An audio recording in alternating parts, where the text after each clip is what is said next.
يا جماعة اللي حصل النهاردة في أسعار الذهب حاجة محدش كان متوقعها. الناس كلها بتسأل هل ده وقت الشراء ولا ممكن الأسعار تنزل أكتر؟ الموضوع مش بسيط وفي عوامل كتير بتأثر على الأسعار، فخليني أوضح لك الصورة كاملة. تابع معايا الفيديو للآخر عشان تفهم كل حاجة تاخد القرار الصح. قبل ما نبدأ صلوا على النبي عليه الصلاة والسلام، متنسوش تعملوا لايك وتشتركوا في القناة علشان يوصل لكم كل جديد. هبتدي معاكم دلوقتي بأسعار الذهب بوقت تسجيل الفيديو النهاردة في مصر. عيار 24 ب 4726 جنيه، عيار 21 بيسجل سعر 4135 جنيه، عيار 18 ب 3544 جنيه، عيار 14 ب 2757 جنيه. الجنيه الذهب وصل لسعر 33120 جنيه. الأسعار دي نزلت بشكل ملحوظ بالمقارنة بالأيام اللي فاتت، لكن السؤال اللي محير الناس هل النزول ده هيكمل ولا هنشوف ارتفاع تاني؟ طيب تعال الأول نجاوب على السؤال ده.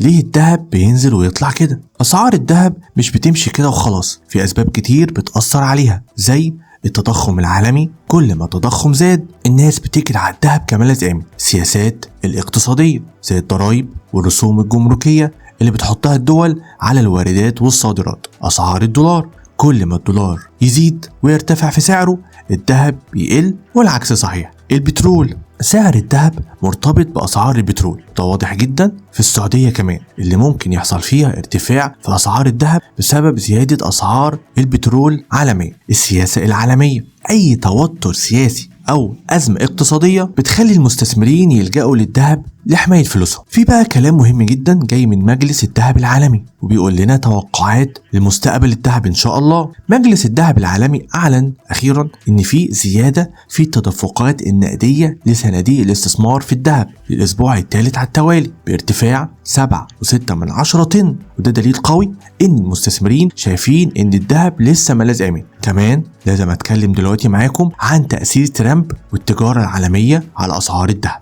من وقت ما ترامب مسك الحكم وهو بيلعب بالنار مع التجارة العالمية، فرض تعريفات جمركية على الصين والمكسيك وكندا وباقي الدول اللي بتتعامل مع أمريكا، وده خلى الأسواق في حالة اضطراب. الناس مش عارفة إيه اللي هيحصل بعد كده، وده زود الطلب على الذهب كملاذ آمن. السؤال بقى هنا، هل تشتري دلوقتي ولا تستنى؟ الإجابة بصراحة بتعتمد على انت مستثمر ولا عايز تشتري لادخارك الشخصي وانك تحوش فلوس كده على جنب. لو انت مستثمر راقب السوق كويس، لو لقيت ان السعر في مستوى كويس للشراء، وده طبعا بيكون بناء على الاخبار الاقتصادية، يبقى دي فرصتك قبل ما الاسعار تطير لفوق. ولو انت عايز تشتري علشان تدخر فلوسك، برضو فكرة كويسة تشتري جزء من دلوقتي، ولو الاسعار نزلت تاني ممكن تكمل شراء. لكن لو لسه في توقعات بهبوط للاسعار يبقى ممكن تستنى شوية. عايز برضو اتكلم عن توقعات جولدمان ساكس لسعر الذهب. البنك المشهور جولدمان ساكس بيقول ان لو استمرت حالة عدم اليقين السياسي والاقتصادي ممكن الذهب يوصل ل 3300 دولار للأونصة قبل نهاية السنة، وده رقم ضخم جدا. ولو حصل فعلا يبقى اللي هيشتري دلوقتي ممكن يكسب كتير على المدى الطويل. الخلاصة، الذهب دلوقتي في مرحلة حساسة ومحتاج متابعة كويسة جدا قبل ما تاخد قرار البيع أو الشراء. القرار في إيدك، لكن لو هتستثمر لازم تكون عارف إن الاستثمار في الذهب محتاج نفس طويل وصبر. ما تنساش تشوف آخر فيديو قدمته على القناة واعمل شير للفيديو ده علشان غيرك يستفيد، وقول لي رأيك في التعليقات. هل شايف إن الذهب هيكمل نزول ولا هيبدأ يرتفع تاني؟